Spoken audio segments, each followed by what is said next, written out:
Hi అండి. ఎలా ఉన్నారు అందరూ? బాగున్నారా? సో, నేను ఇప్పుడే న్యూస్ అయితే చూసానండి. అది చూసాక నాకు ఈ షార్ట్ అప్‌లోడ్ చేయాలి అనిపిచ్చింది.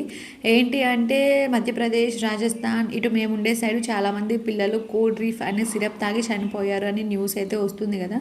ప్రెజెంట్ మీరు న్యూస్ గూడా చూడండి. దాని గురించి చాలా హల్చల్ అయితే నడుస్తుంది. హ్మ్. నేనెందుకు ఈ షార్ట్ చేస్తున్నాను అంటే, మనం కామన్‌గా ఇంట్లో పిల్లలకి దగ్గు గానీ, జలుబు గానీ, ఫీవర్ గానీ వచ్చింది అంటే ఇంట్లోనే సిరప్స్ వాడేస్తాము. లేదు అంటే డాక్టర్ దగ్గరికి వెళ్ళకుండా మెడికల్ షాప్‌కి వెళ్ళేసి బాబుకి ఇలా ఉంది అని వాళ్ళు ఇచ్చిన సిరప్ వాడేస్తా ఉంటాము. సో, దానివల్ల ఇప్పుడు పిల్లలైతే చనిపోయే పరిస్థితి అయితే వచ్చిందండి. సో, అలా ప్లీజ్ దయచేసి అలా ఎవరు వాడకండి. డాక్టర్ ప్రిస్క్రైబ్ లేకుండా ఏ మెడిసిన్ యూజ్ చేయొద్దు. మీరు డాక్టర్ దగ్గరికి వెళ్ళండి. లేదా 1 or 2 days home remedies try చేయండి.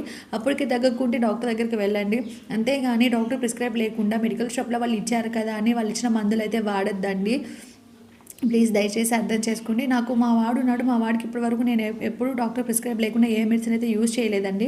డాక్టర్ ప్రిస్క్రైబ్ చేసింది కూడా నేను ఎనక మనకి ఉన్న కెమికల్స్ అవి నేను ఒకసారి ఫోన్‌లో చెక్ చేసుకుంటా ఉంటాను. అంటే ఇవి ఎందుకు యూజ్ అవుతాయి? వీటి వల్ల సైడ్ ఎఫెక్ట్స్ ఏమన్నా ఉంటాయా అని. మనకంత నాలెడ్జ్ లేదు. డాక్టర్స్ అంత లేదు.